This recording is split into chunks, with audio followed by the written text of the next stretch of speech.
नमस्कार, आप देख रहे हैं एबीपी न्यूज। 9 सेकंड न्यूज में आपका बहुत स्वागत है। आपके साथ मैं हूं जिया शर्मा। बुलेटिन में सबसे पहले बात करेंगे रायसेन रेप केस की। बच्ची से दरिंदगी करने वाला आरोपी कहां से गिरफ्तार किया गया, शाहीन को लेकर कहां पर पहुंची थी एनआईए की टीम, आज पीएम मोदी के क्या कुछ कार्यक्रम है, कहां पर भूकंप की वजह से धरती हिली, तमाम बड़ी खबरों का पूरा अपडेट आपको दिखा देते हैं फटाफट सिर्फ 9 सेकंड न्यूज में। मध्य प्रदेश के रायसेन में बच्ची से रेप का आरोपी सलमान भोपाल के गांधीनगर से गिरफ्तार किया गया। जंगल के रास्ते पैदल भोपाल पहुंचा था आरोपी। पुलिस ने सलमान पर 30,000 रुपए का इनाम भी घोषित किया हुआ था। पुलिस के मुताबिक रायसेन लाने के दौरान भागने की फिराक में सलमान था। पुलिस कर्मी की गन छीनकर फायर भी किया। पुलिस की जवाबी कार्रवाई में फायरिंग में उसके पैर में गोली लगी और भोपाल के जयप्रकाश अस्पताल में उसका इलाज चल रहा है। दिल्ली ब्लास्ट केस में आतंकी शाहीन से एनआईए की पूछताछ लगातार जारी है। शाहीन को फरीदाबाद लेकर एनआईए की टीम पहुंची थी, तो वहीं फरीदाबाद में एक केमिकल शॉप पर एनआईए ने छापामार कार्रवाई भी की। अल-फलाह मेडिकल कॉलेज भी लेकर गई थी एनआईए की टीम। मुंबई के कुर्ला इलाके में एक गोदाम में लगी भीषण आग, मौके पर पहुंची फायर ब्रिगेड ने आग पर काबू पा लिया है। हादसे के कारणों की फिलहाल जांच की जा रही है। यूपी के संभल में भीषण सड़क हादसा हुआ। कार और पिकअप की टक्कर में एक ही परिवार के 6 लोगों की मौत हो गई। 4 लोग गंभीर रूप से घायल हैं, जिनका अस्पताल में इलाज चल रहा है। प्रधानमंत्री नरेंद्र मोदी का आज कर्नाटक और गोवा का दौरा। उडुपी में श्री कृष्ण मठ में दर्शन और लक्षकंठ गीता पारायण कार्यक्रम में हिस्सा लेंगे प्रधानमंत्री नरेंद्र मोदी। कर्नाटक के बाद गोवा भी जाएंगे प्रधानमंत्री मोदी। श्री संस्थान गोकर्ण पुर्तगाली जीवोत्तम मठ के 550वें वर्ष समारोह में हिस्सा लेंगे। प्रभु राम की 77 फीट की कांस्य प्रतिमा का अनावरण भी करेंगे पीएम मोदी। पीएम मोदी के कर्नाटक दौरे को लेकर भव्य तैयारियां की गई हैं और उडुपी को भगवा झंडे से सजाया गया है। सुरक्षा के चाक चौबंद इंतजाम किए गए। चप्पे चप्पे पर जवानों की तैनाती है। हांगकांग के टाइपो टावर में लगी आग में 94 लोगों की अब तक मौत हो चुकी है। पुलिस निर्माण कंपनी के 3 आरोपियों को गिरफ्तार कर चुकी है, उनसे पूछताछ हो रही है। मृतकों के परिवार के लिए मुआवजे का भी ऐलान किया गया। तो वहीं श्रीलंका में मूसलाधार बारिश, बाढ़ और भूस्खलन के कारण 40 लोगों की मौत की जानकारी, 60 से अधिक लापता, 10,000 से ज्यादा लोग प्रभावित हुए हैं। भारी बारिश के बाद निचले इलाकों में बाढ़ का अलर्ट जारी किया गया। अमेरिका के अलास्का राज्य में भूकंप 6.0 मापी गई भूकंप की तीव्रता। फिलहाल किसी बड़े नुकसान की जानकारी नहीं। रेस्क्यू ऑपरेशन शुरू हुआ। और देखिए, राष्ट्रपति आज किस राज्य का दौरा करने वाली हैं। महिला ब्लाइंड क्रिकेट टीम से मुलाकात के दौरान प्रधानमंत्री ने क्या कुछ कहा, कहां पर बहुविवाह पर रोक लगाने की कवायद शुरू हो चुकी है। देश की बड़ी खबरें आपको दिखा देते हैं फटाफट 9 सेकंड न्यूज में। राष्ट्रपति द्रौपदी मुर्मू आज लखनऊ में ब्रह्म कुमारीज के कार्यक्रम में शामिल होंगी। भारत स्काउट्स और गाइड्स के 19वें राष्ट्रीय समारोह को संबोधित भी करेंगे राष्ट्रपति। पीएम नरेंद्र मोदी ने T20 वर्ल्ड कप जीतने वाली महिला ब्लाइंड क्रिकेट टीम से मुलाकात की। खिलाड़ियों ने प्रधानमंत्री नरेंद्र मोदी के साथ साझा किए अपने अनुभव। टीम ने नेपाल को 7 विकेट से कोलंबो में जीता था खिताब। असम में बहुविवाह पर रोक, विधानसभा में पारित हुआ विधेयक। दोषी पाए जाने पर अधिकतम 10 साल की सजा और जुर्माने का प्रावधान है। सीएम हिमंता बिस्वा शर्मा ने कहा कि यह कानून इस्लाम के खिलाफ नहीं है। छत्तीसगढ़ की राजधानी रायपुर में आज से 3 दिवसीय डीजीपी आईजी कॉन्फ्रेंस शुरू होने जा रही है। गृहमंत्री अमित शाह शुभारंभ करेंगे। नक्सलवाद, आतंकवाद समेत तमाम मुद्दों पर होगी चर्चा। कल पीएम मोदी भी शामिल होंगे।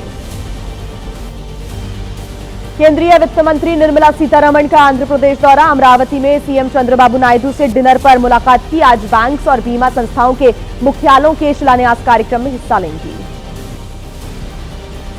जम्मू कश्मीर में आतंकवाद के खिलाफ बड़ा एक्शन लिया गया। जमात इस्लामी के ठिकानों पर छापेमारी हुई। आपत्तिजनक दस्तावेज और इलेक्ट्रॉनिक उपकरण भी बरामद हुए। दिल्ली से अहमदाबाद जा रही एयर इंडिया के विमान की इमरजेंसी लैंडिंग कराई गई। फ्लाइट में 170 यात्री सवार थे। एयर इंडिया का बयान, फ्लाइट से धुएं की खबर अफवाह है।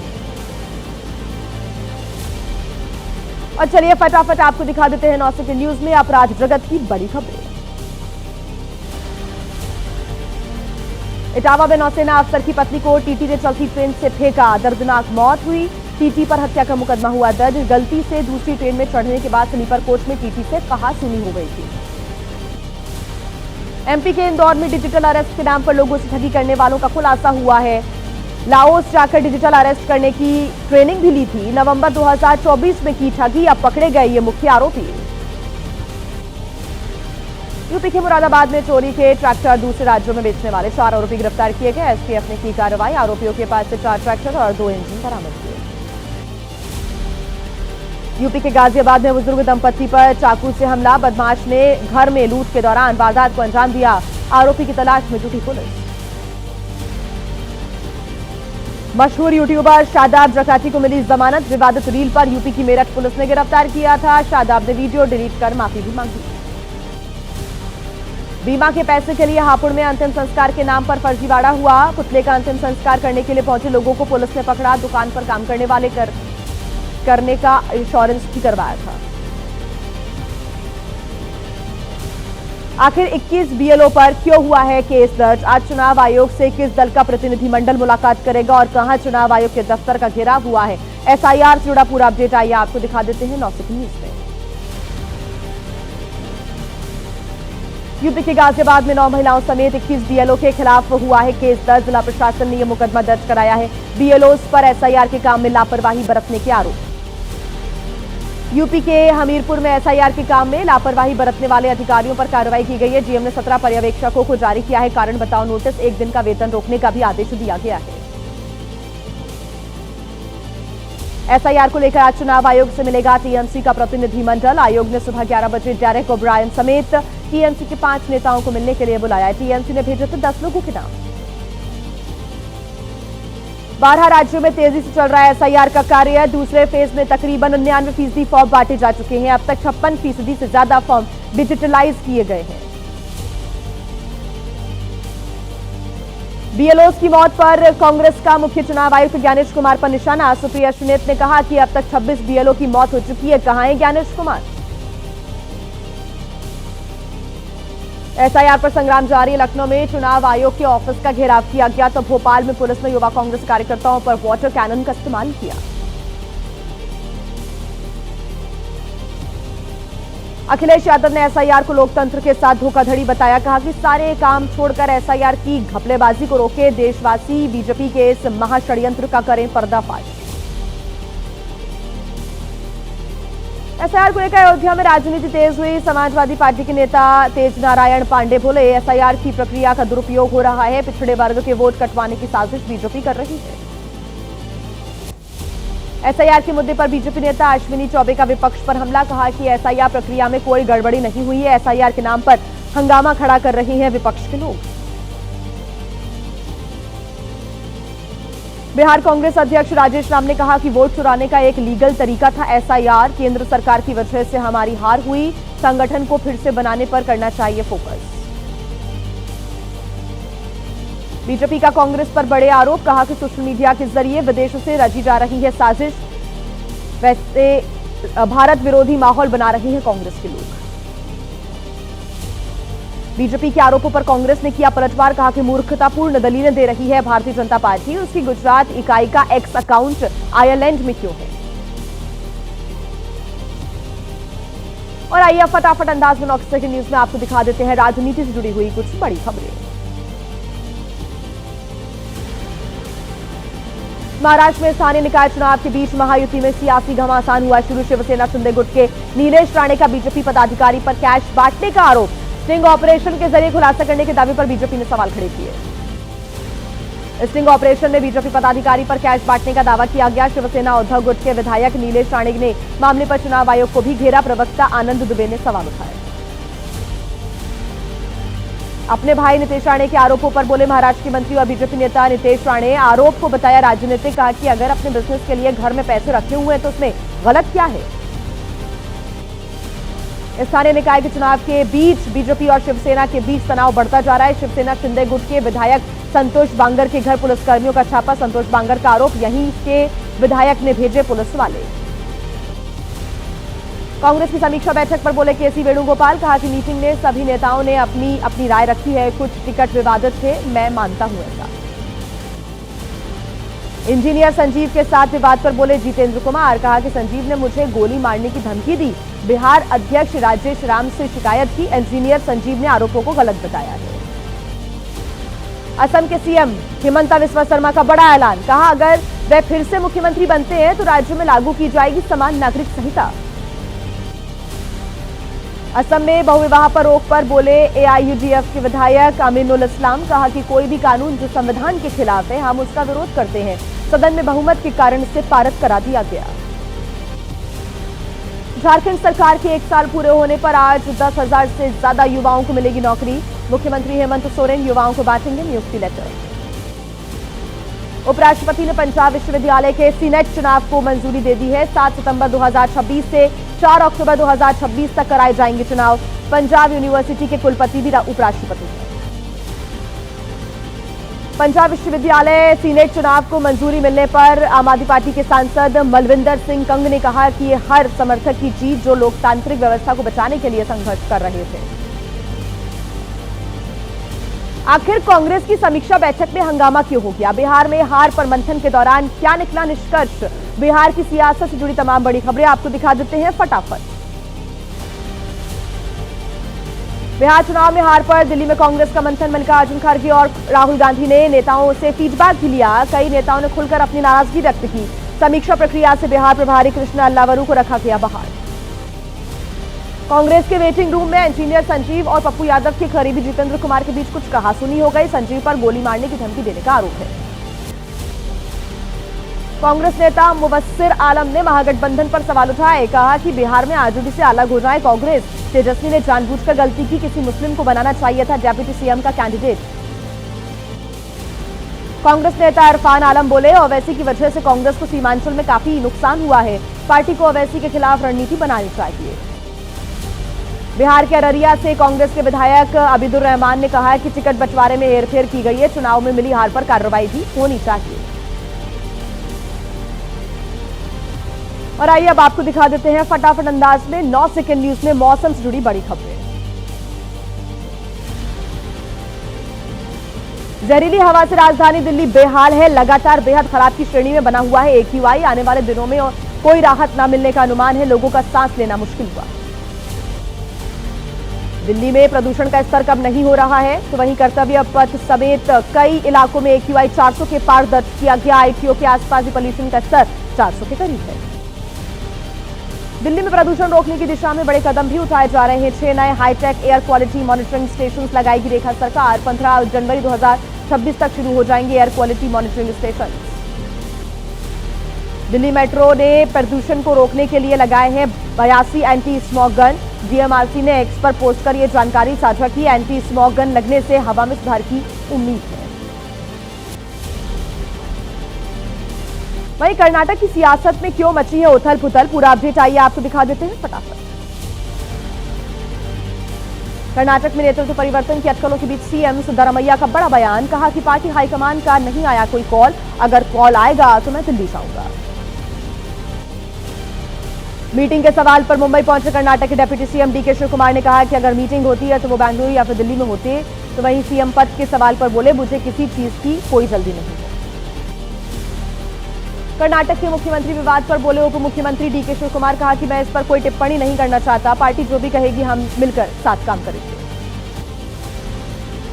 कांग्रेस एमएलसी और सीएम सिद्धरामैया के बेटे यतींद्र सिद्धरामैया ने कहा कि सीएम बदलने की कोई जरूरत नहीं है। सिद्धरामैया फुल टाइम सीएम बने रहेंगे। पार्टी हाईकमान का फैसला आखिरी होगा। कर्नाटक सीएम विवाद पर मंत्री एच के पाटिल ने कहा कि बैठक कर हाईकमान लेगा फैसला। सभी मुद्दों को जल्दी से सुलझा लिया जाएगा। कर्नाटक मुख्यमंत्री विवाद को लेकर जेडीयू नेता केसी त्यागी का कांग्रेस पर निशाना। कहा कि अपने अंत की ओर है कांग्रेस। पिछड़े सीएम सिद्धरामैया को हटाकर वंचित समाज को क्या संदेश देना चाहती है पार्टी। बीजेपी नेता गौरव वल्लभ बोले देश का आईटी इंजन माना जाता था कर्नाटक, लेकिन कांग्रेस ने उसे कुशासन, भ्रष्टाचार और परिवारवाद का नमूना बना दिया। और देश के अलग अलग राज्यों में क्या है हाल, जानिए 9 सेकंड न्यूज में राज्यों की बड़ी खबरें। एमपी के डिंडोरी में पिकअप और बाइक में जोरदार टक्कर हो गई। मोटरसाइकिल सवार 2 युवकों की मौके पर मौत। हादसे के बाद पिकअप ड्राइवर फरार, तलाश में जुटी पुलिस। यूपी के हमीरपुर में अज्ञात गाड़ी ने बाइक सवार हेड कांस्टेबल को रौंदा। हेड कांस्टेबल की मौत से परिवार में कोहराम मच गया। पुलिस ने शुरू की मामले की जांच। राजस्थान के हनुमानगढ़ में दर्दनाक हादसा हुआ। ट्रैक्टर से गिरकर युवक की मौत हो गई। जंक्शन बस डिपो के पास की घटना हुई है। परिवार में पसरा मातम। रोहतक के बास्केटबॉल खिलाड़ी हार्दिक राठी की मौत। पंजाब के मुख्यमंत्री मान ने पीड़ित परिवार से मुलाकात की। स्टेडियम के इंफ्रास्ट्रक्चर पर उठाए सवाल। कहा कि ऐसे में अपने बच्चों को कौन भेजेगा।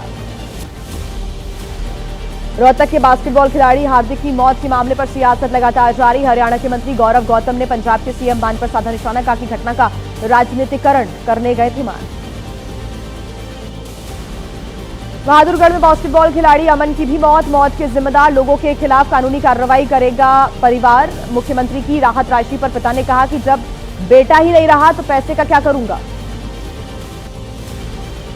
जयपुर में विकास प्राधिकरण का कारनामा। भगवान शिव को जारी किया अतिक्रमण का नोटिस। मंदिर पर चस्पा नोटिस। भगवान को 1 हफ्ते के अंदर अतिक्रमण हटाकर सूचना देने को कहा। यूपी के मुरादाबाद में देसी अंडे के नाम पर हो रही धोखाधड़ी का खुलासा हुआ। देसी अंडे जैसा रंग कर बेचे जा रहे थे अंडे। खाद्य सुरक्षा विभाग ने सील की फैक्ट्री। दुकानदार को किया पुलिस के हवाले। शहीद के बेटी का ग्रेटर नोएडा में जवानों ने कन्यादान किया। पंजाब से आए 50 जवानों ने संभाली शादी की पूरी जिम्मेदारी। 2006 के आतंकी हमले में शहीद हो गए थे सुरेंद्र सिंह भाटी। उत्तराखंड में राशन कार्ड का सत्यापन जारी है। ऊधम सिंह नगर में गलत राशन कार्ड पर राशन लेने वालों पर हो रही है कार्रवाई। काटे गए 2245 सफेद और 205 गुलाबी राशन कार्ड। दुनिया भर में क्या हाल है, आइए जान लेते हैं 9 सेकंड न्यूज में विदेश की बड़ी खबरें। व्हाइट हाउस के पास हुई फायरिंग में घायल जवान की मौत हो गई। दूसरे की हालत गंभीर है। हमलावर संदिग्ध अफगानी की तस्वीर भी जारी हुई। अमेरिका ने रोके सभी अफगानी इमिग्रेशन। इमरान खान की हेल्थ से जुड़ी हुई अफवाहों पर उनकी बहन नौरीन नियाजी ने कहा कि अपने सबसे बुरे दौर से गुजर रहा है पाकिस्तान। नागरिकों को बिना बताए मारा जा रहा है। असीम मुनीर तानाशाह की तरह चला रहे हैं देश। जेल में बंद इमरान खान की स्वास्थ्य को लेकर अफवाहें। इमरान से मिलने की मांग को लेकर जेल के बाहर आधी रात को हंगामा हुआ। दिन में भी रावलपिंडी में जेल के बाहर धरना प्रदर्शन जारी रहा। पाकिस्तान को कांग्रेस नेता कार्ति चिदंबरम ने बताया नाकाम देश। कहा कि वहां खत्म हो चुकी है संस्थाएं और सिविल सोसाइटी। पूर्व पीएम और महान क्रिकेटर इमरान खान के साथ ऐसा बर्ताव ठीक नहीं है। पाकिस्तान के पूर्व प्रधानमंत्री इमरान खान के बेटे कासिम खान ने एक्स पर पोस्ट कर कहा कि उनके पिता के जीवित होने का कोई सबूत नहीं है। साफ की जाए स्थिति, इससे जन्म ले रही है बड़ी अनहोनी की आशंका। ईरान के सुप्रीम लीडर खामेनेई ने नेतन्याहू को बताया दुनिया का सबसे ज्यादा नफरत किए जाने वाला इंसान। अमेरिका और नेतन्याहू को करार दिया शैतान। कहा कि 12 दिन की जंग में ईरान ने दोनों में पीटकर खींचा। पुतिन ने कहा कि यूक्रेन से ना हटे तो रुकेगी जंग। अमेरिका का प्रस्ताव बन सकता है शांति समझौते की नींव। कहा कि हम कागज पर लिखकर दे सकते हैं कि रूस कभी यूरोप या फिर नेटो पर नहीं करेगा हमला। यूक्रेन के राष्ट्रपति ज़ेलेंस्की का बयान। रशिया की धमकी से नहीं, दुनिया की तय शर्तों से आने वाली है शांति। हमारी टीम अमेरिकी प्रतिनिधियों के साथ शांति और सुरक्षा की गारंटी पर काम कर रही है। रशिया यूक्रेन युद्ध को रोकने की कोशिशें जारी है। रूसी राष्ट्रपति पुतिन ने की पुष्टि। अगले हफ्ते मॉस्को पहुंचेंगे अमेरिकी अधिकारी। ट्रंप के 28 सूत्रीय शांति प्रस्ताव के संबंध में होगा दौरा। थाईलैंड में बाढ़ और भूस्खलन से 82 से अधिक लोगों की मौत की जानकारी। सोंगखला में लगाया गया आपातकाल। 12 प्रांतों में बाढ़ का असर। करीब 30 लाख लोग प्रभावित हुए हैं। 10 लाख घरों को नुकसान पहुंचा। 11,400 मीटर तक पहुंची। रूस में फटे ज्वालामुखी की राख। इलाके में रेड एविएशन अलर्ट जारी किया गया है। सोमवार सक्रिय है बेजिमियानी ज्वालामुखी। पूर्व की दिशा की ओर फैल रहा है राख का गुबार। चाइना में सबसे लंबा स्टील आर्च पूरा होने के साथ बना नया वर्ल्ड रिकॉर्ड। 1 किलोमीटर से ज्यादा लंबे पुल में 580 मीटर का है स्टील बॉक्स ट्रस आर्च। करीब 100 मंजिला इमारत की ऊंचाई पर बना हुआ है ये पुल। इराक के गैस फील्ड पर हुए ड्रोन हमले से काफी नुकसान पहुंचा है। इराक के बड़े शहरों में बिजली गुल हो गई। इराकी अधिकारियों ने बताया कायरतापूर्ण और गंभीर आतंकवादी हमला। अभी तक किसी ने हमले की जिम्मेदारी नहीं ली है।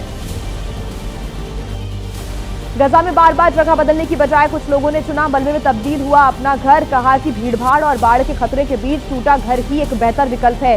काम चलाऊ सीढ़ियों के जरिए मलबे के बीच से बनाया रास्ता।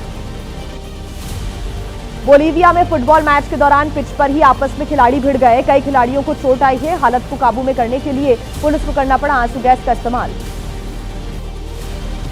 इजरायली सैनिकों ने सरेंडर करने आ रहे 2 फिलिस्तीनी नागरिकों को गोली मार दी। कब्जे वाले वेस्ट बैंक में यह घटना हुई है। फिलिस्तीनियों ने कहा कि कोल्ड ब्लड मर्डर।